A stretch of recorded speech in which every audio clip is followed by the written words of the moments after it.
Welcome back to our channel. अभी तक हमने जितने भी एक्सरसाइजेस के ऊपर काम किया हुआ है, अब उससे थोड़ा सा अलग टॉपिक के ऊपर हम आने वाले हैं। अभी तक हम ड्राइंग के ऊपर काम कर रहे थे, प्रपोर्शंस, एंगल्स, शेप्स, लाइट्स, इन सब के ऊपर अभी तक हम डीपली वर्क कर रहे थे। अब हम आने वाले हैं वैल्यूज के पार्ट में। वैल्यूज जहाँ पे हमारे आर्टवर्क रियलिस्टिक लगना शुरू होते हैं, वैल्यूज जहाँ पे हम ये समझते हैं कि किसी भी चीज़ की लाइटनेस एंड डार्कनेस कितनी है, उसमें रियलिज्म को हमें कैसे लाना है, और इसी की वजह से हमारा जो आर्ट वर्क होता है वो या तो रियलिस्टिक लगता है या तो नहीं लगता है। अगर हम कलरफुल बना रहे हैं, अगर हम पेंसिल वर्क कर रहे हैं, हर जगह पे सेम चीज़ होती है। ड्राइंग के बाद एक आर्ट वर्क में जो सबसे इम्पॉर्टेंट पार्ट रह जाता है वो वैल्यूज़ है।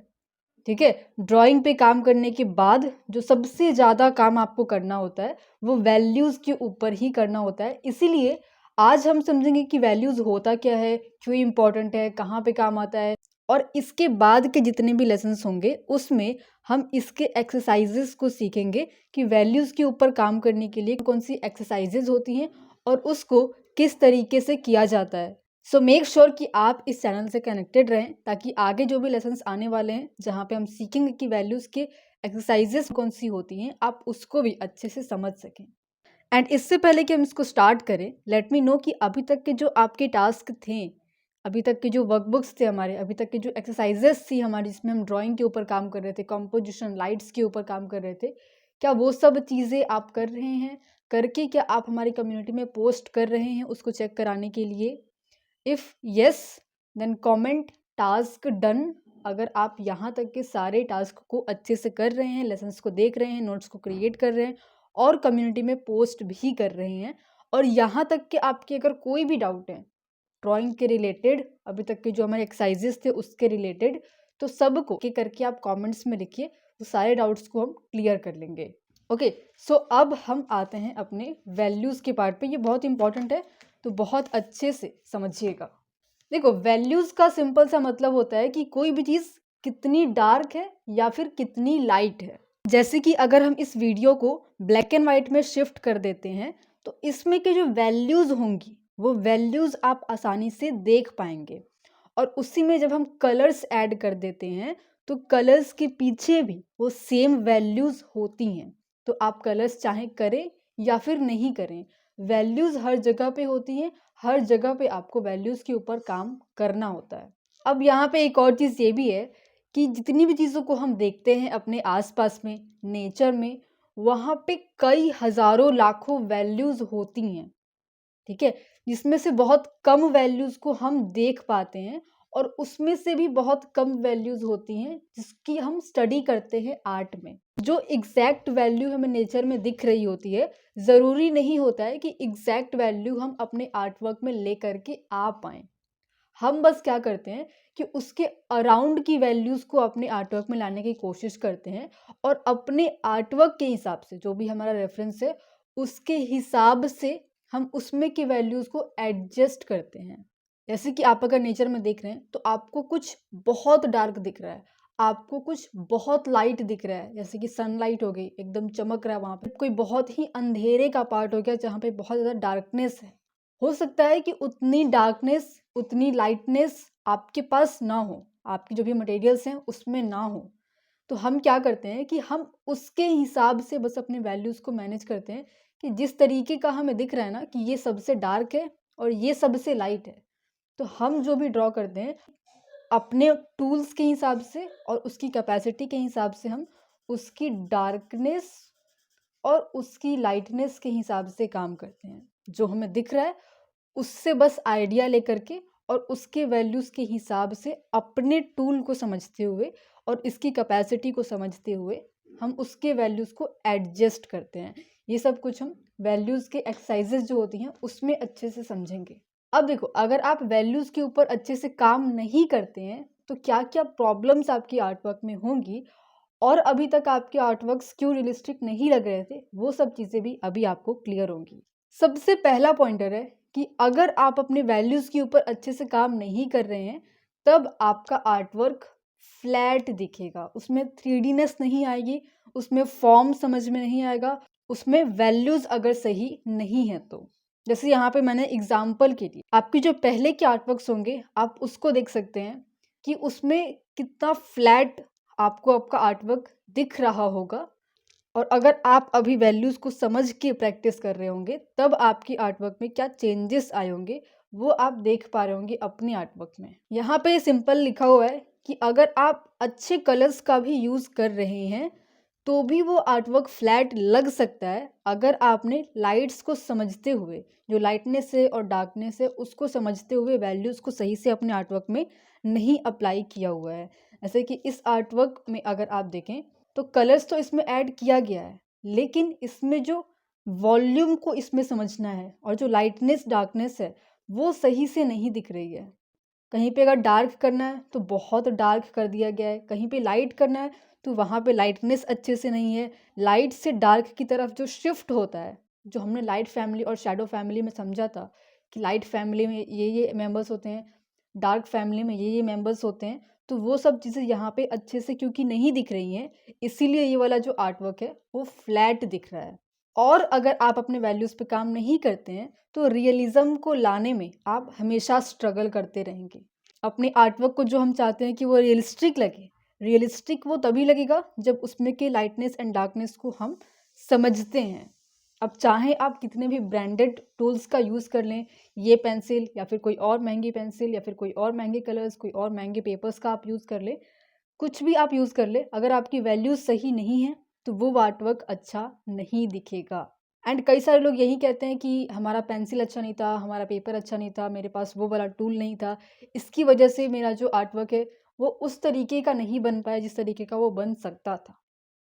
अब देखो, टूल्स से कहीं कहीं पे चेंजेस आते हैं, बट आपका अगर ड्राइंग अच्छा नहीं है, अगर आपकी आर्टवर्क में वैल्यूज़ अच्छी नहीं है, आपके आर्टवर्क में लाइट्स अच्छे नहीं है, कॉम्पोजिशन अच्छा नहीं है, तो उसमें आपके टूल्स का कोई रोल नहीं होता है। आप चाहे पेपर कोई भी यूज़ करें, उससे आपकी ड्राइंग नहीं सुधर जाती है। आप अगर कोई भी पेंसिल यूज़ करें, उससे आपकी वैल्यूज़ की अंडरस्टैंडिंग नहीं सुधर जाती है। हम जो भी पेंसिल यूज़ कर रहे हैं, 2 रुपए की पेंसिल हो, 5 रुपए की पेंसिल हो, उसकी लाइटनेस और डार्कनेस को समझते हुए हम उसके हिसाब से वैल्यूज़ को ऐड करते हैं। अगर मेरा पेंसिल इतना डार्क चल सकता है, ठीक है, इससे हल्का-सा लाइट चल सकता है, इससे और लाइट चल सकता है, तो मैं इसी पेंसिल के हिसाब से अपने आर्टवर्क में वैल्यूज़ को ऐड करके रियलिज़्म ला सकती हूँ। तो आर्टवर्क आपका कितना अच्छा दिख रहा है, उससे टूल्स का कोई ख़ास कनेक्शन नहीं है। हाँ, इसकी जो क्वालिटी होती है, वो क्वालिटी थोड़ी-सी एनहांस होती है। हमारे जो टूल्स होते हैं, वो थोड़े-से सपोर्ट करते हैं हमारे आर्टवर्क को, उसको लॉन्ग लास्टिंग बनाने में, और उसको अच्छा बस थोड़ा-सा फिनिशिंग जो होती है, वो उसको सुधारने में थोड़ा-सा हेल्प करते हैं। बाकी जो मेन फाउंडेशन के पार्ट्स होते हैं, उसमें टूल्स का उतना बड़ा रोल नहीं होता। जो हमने लाइट फैमिली और शैडो फैमिली में समझा था कि अगर आपके आर्टवर्क में हाइलाइट्स अच्छे से नहीं है, मिड टोन्स अच्छे से नहीं है, शैडोज़ अच्छे से नहीं है, रिफ्लेक्टेड लाइट अगर आप उसमें अच्छे से नहीं दिख रहे हैं, तब आपका आर्टवर्क रियलिस्टिक नहीं लगता है। आपकी आर्टवर्क में एग्ज़ैक्टली कहाँ पे सेंटर लाइट है, कहाँ पे हाइलाइट है, कहाँ पे शैडोज़ हैं, उसको समझते हुए अगर आप उसको सही जगह पे प्लेस नहीं करते हैं, तब आपका आर्टवर्क सही नहीं लगता। तो अगर आप लाइट एंड शैडो फैमिली को नहीं समझ रहे हैं, तब आप वैल्यूज़ को भी अच्छे से नहीं समझ सकते हैं। इसीलिए जो हमारा लाइट एंड शैडो वाला पार्ट था, जहाँ पे हमने लाइट इफ़ेक्ट्स के बारे में समझा था और लाइट एंड शैडो फैमिली के बारे में समझा था, तो वो दोनों लेसन्स अगर आपने अभी तक नहीं देखे हैं, तो उसको देखिएगा। आपको समझ आएगा कि ये सब क्या होता है और किस तरीके से इसके ऊपर वर्क किया जाता है। अगर आपको कॉन्ट्रास्ट की अंडरस्टैंडिंग नहीं है, कॉन्ट्रास्ट हमने ऑलरेडी समझा हुआ है कि जब हम लाइटनेस और डार्कनेस को सही तरीके से रखते हैं, अगर लाइटनेस हमारे आर्टवर्क में ज़्यादा होती है, डार्कनेस ज़्यादा होती है, तो उससे कॉन्ट्रास्ट क्रिएट होता है। और जब हमारे आर्टवर्क में कॉन्ट्रास्ट अच्छा नहीं होता है, तो उस पे फोकस नहीं जा पाता है, हमारा आर्टवर्क ब्लर सा दिखता है। बेसिकली उस पे फोकस नहीं हो पाता है, वो रियलिस्टिक भी नहीं लग पाता। और ये चीज़ को हमने लाइट एंड शेडो वाले पार्ट में देखा था कि अगर आपकी आर्टवर्क में कॉन्ट्रास्ट अच्छा है, और जो हमारा फोकल पॉइंट वाला पार्ट था, उसमें भी हमने देखा था कि जो लाइटनेस और डार्कनेस को हम यूज़ करते हैं, उसको अगर हम सही तरीके से यूज़ करते हैं, तब हमारे आर्टवर्क में कॉन्ट्रास्ट आता है। यहाँ पे मैंने कुछ पॉइंटर्स लिखे हुए हैं कि अगर आप वैल्यूज़ के ऊपर काम नहीं करते हैं, तो क्या क्या चीज़ें हैं जो आपके साथ होंगी, और अगर आप वैल्यूज़ के ऊपर काम करते हैं तब क्या क्या चेंजेस आपको आपकी आर्टवर्क में दिखेंगे। अगर आप वैल्यूज़ के ऊपर काम नहीं करते हैं तो आपको लाइट एंड शैडो की प्रॉपर अंडरस्टैंडिंग नहीं होगी, ठीक है। आपकी आर्टवर्क में कोई अच्छा फोकल पॉइंट नहीं होगा, आपकी आर्टवर्क में कॉन्ट्रास्ट नहीं होगा, रियलिस्टिक नहीं लगेगा, उसमें डेप्थ नहीं आएगा, वो फ्लैट दिखेगा और जो आपका आर्टवर्क है वो थोड़ा-सा कार्टून जैसा दिखेगा। कि अगर आप वैल्यूज़ के ऊपर काम कर रहे हैं तो आपको लाइट फैमिली, शैडो फैमिली समझ में आएगा, आपको फोकल पॉइंट समझ में आएगा कि कैसे फोकल पॉइंट को अपने आर्टवर्क में आप ऐड कर सकते हैं। कॉन्ट्रास्ट अच्छा आएगा आपके आर्टवर्क में, आपके आर्टवर्क्स रियलिस्टिक लगेंगे, उसमें डेप्थ आएगा, वो 3D लगेगा, उसका फॉर्म समझ में आएगा और वो रियलिस्टिक लगेगा। इसीलिए हम वैल्यूज़ के ऊपर इतना अच्छे से काम करते हैं और काफ़ी टाइम दे करके काम करते हैं, क्योंकि वैल्यूज़ के होने और ना होने की वजह से बहुत बड़ा चेंज हमें अपने आर्टवर्क में देखने को मिलता है। और अगर आपका कोई ऐसा थॉट है कि मुझे आगे जाकर के कलर्स की मीडियम पे भी काम करना है, ऑयल, एक्रेलिक, वाटर कलर, ये सब के ऊपर भी मुझे अच्छे से काम करना है, आपको आर्ट टीचिंग करनी है, आपको डेमोस वगैरह देने हैं, आपको कमीशन वर्क्स के ऊपर काम करना है, जो भी आपके गोल्स हैं आगे के, उसको ध्यान में रखते हुए आपको वैल्यूज़ के ऊपर बहुत अच्छे से काम करने की ज़रूरत है। अगर हमारे आर्टवर्क में कलर्स हो या फिर नहीं हो, वो रियलिस्टिक लगता है और वो बैलेंस्ड भी दिखता है, सही दिखता है। और अगर आप उसके कलर्स को चेंज भी कर देते हैं, उसके जगह पे आप कोई और कलर को भी ऐड कर देते हैं, बट वैल्यूज़ अगर सही रहती हैं, तो भी वो अच्छा दिखता है। कई लोग कहते हैं कि जो स्किन टोन होता है, वो सही नहीं आया, जो कलर हमारे रेफरेंस में दिख रहा था, वो सेम कलर मेरा नहीं बन पाया, इसलिए मेरा जो ड्राइंग है, इसलिए मेरा जो आर्टवर्क है, वो अच्छा नहीं दिख रहा है। बट ऐसा नहीं होता है। आप अगर कलर्स को चेंज भी कर रहे हैं, बट उसमें वैल्यूज़ ठीक हैं, तो आपका आर्टवर्क बैलेंस्ड दिखता है, वो अनबैलेंस्ड नहीं दिखता, वो इमैच्योर नहीं दिखता।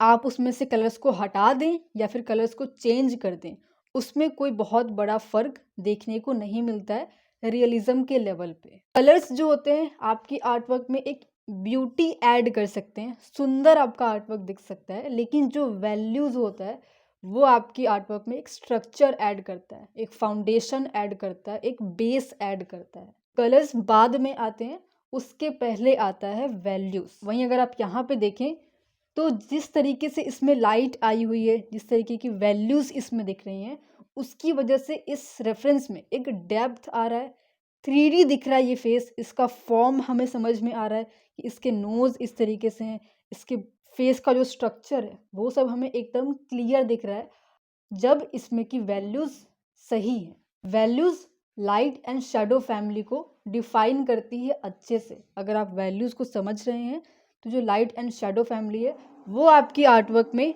बहुत अच्छे से आप ला पाएँगे। यहाँ पे किधर में सेंटर लाइट है, किधर में हाइलाइट का पार्ट दिख रहा है, किधर में मिड टोन्स हमें दिख रहे हैं, किधर में हमें फॉर्म शैडो दिख रहा है, किधर रिफ्लेक्टेड लाइट है, वो सब को भी आप अपने आर्टवर्क में फिर ऑब्ज़र्व कर पाते हैं और उसको आप ऐड कर पाते हैं।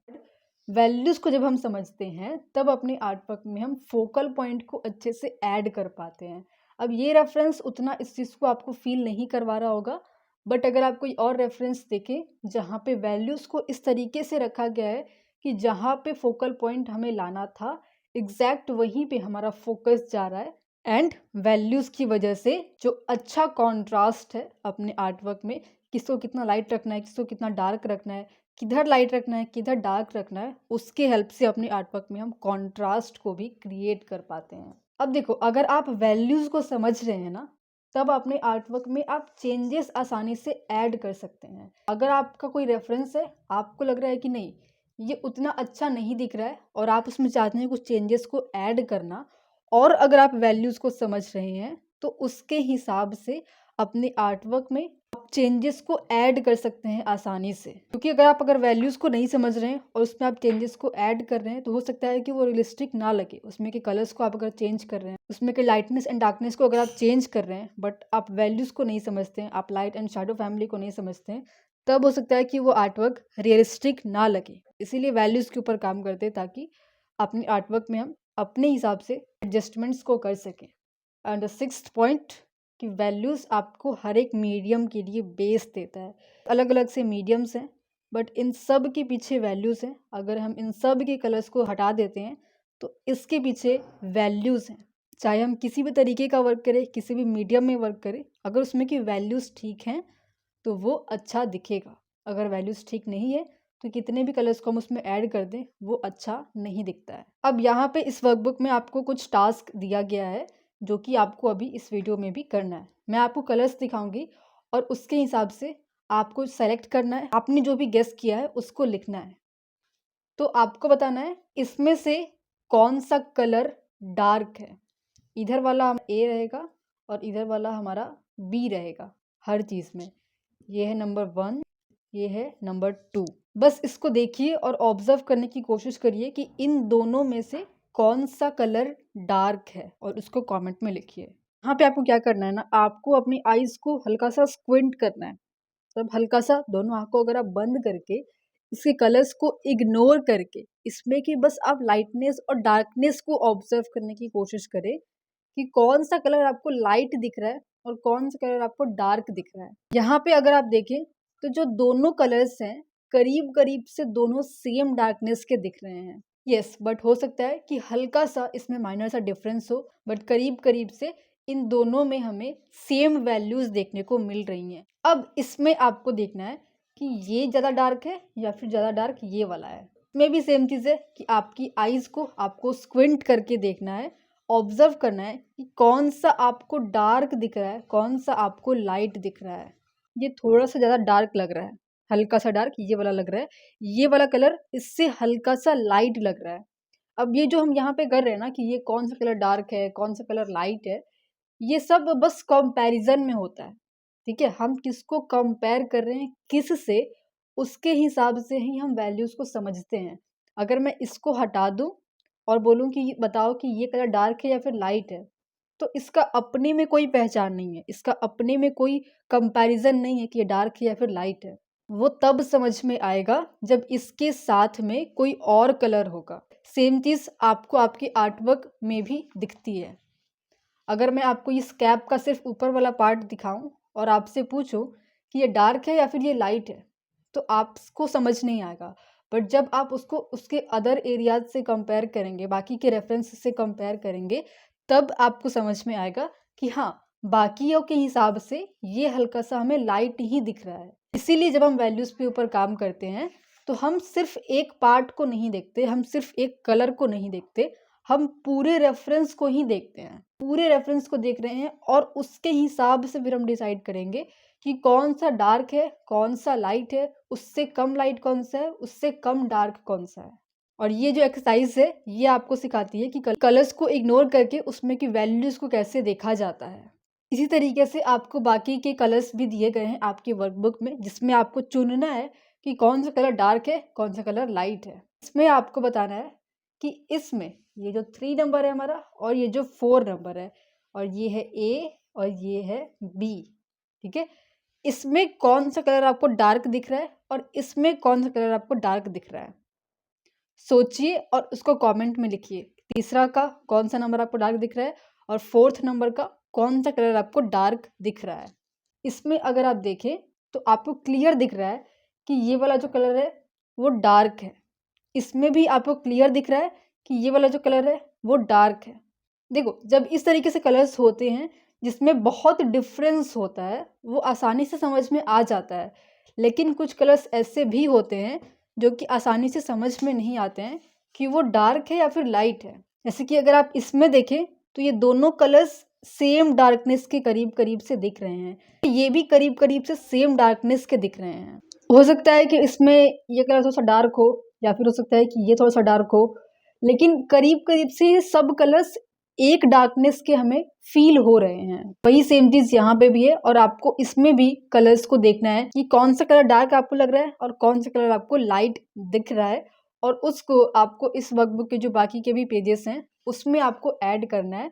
और ये कुछ एग्जाम्पल के लिए थे। इसी तरीके से आपको आपके आसपास भी देखना है, आप जो भी रेफरेंस ले रहे हैं आपको उसमें भी देखना है कि कौन सा कलर आपको लाइट दिख रहा है, कौन सा कलर आपको डार्क दिख रहा है।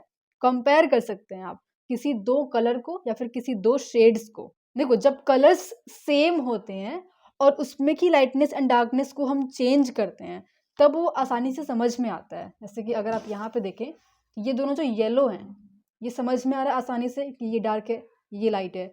अगर आप इन दोनों को देखें तो ये लाइट है, ये डार्क है, ये सब आसानी से समझ में आ रहा है। लेकिन जब कलर्स अलग हो जाते हैं, डिफरेंट कलर्स को जब हम कंपेयर करते हैं, तब वो थोड़ा सा मुश्किल होता है समझना।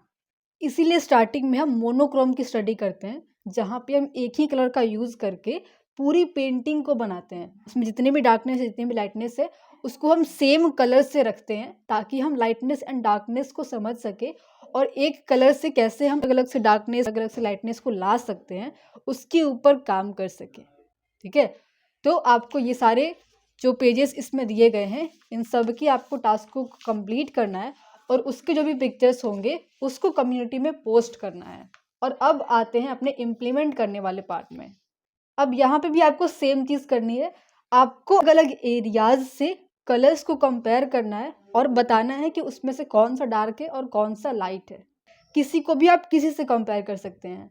सेम आपको जो बाकी के भी रेफरेंस दिए हुए हैं, इन सब में आपको वही चीज़ करनी है। किसी भी एरिया के कलर को किसी से भी आपको कंपेयर करना है। जैसे कि अगर यहाँ का जो डार्कनेस है, आप इसको इसके डार्कनेस से कंपेयर कर सकते हैं, इसको इससे कर सकते हैं। रैंडमली कहीं पे भी आप किसी को भी कंपेयर करिए और उसको आपको बस इस वर्कबुक में लिखना है। ऐसे आप लिख सकते हो कि ये डार्क है, ये लाइट है, कंपैरिजन करके। या फिर इन दोनों फ्रूट्स में से कौन सा डार्क लग रहा है, कौन सा लाइट लग रहा है, आप उसको कर सकते हैं। तो यहाँ का शेडो पड़ रहा है, ये डार्क है, या फिर जो यहाँ का शेडो पड़ रहा है ये डार्क है। तो यहाँ पे लाइट है, वो लाइट है, या फिर जो यहाँ पे लाइटनेस है ये लाइट है। इसको आप समझ के यहाँ पे प्लेस करेंगे। सराउंडिंग से फर्क पड़ता है। अगर कोई लाइट चीज़ डार्क चीज़ों की अराउंड में है, ठीक है, तो वो और भी लाइट दिखती है।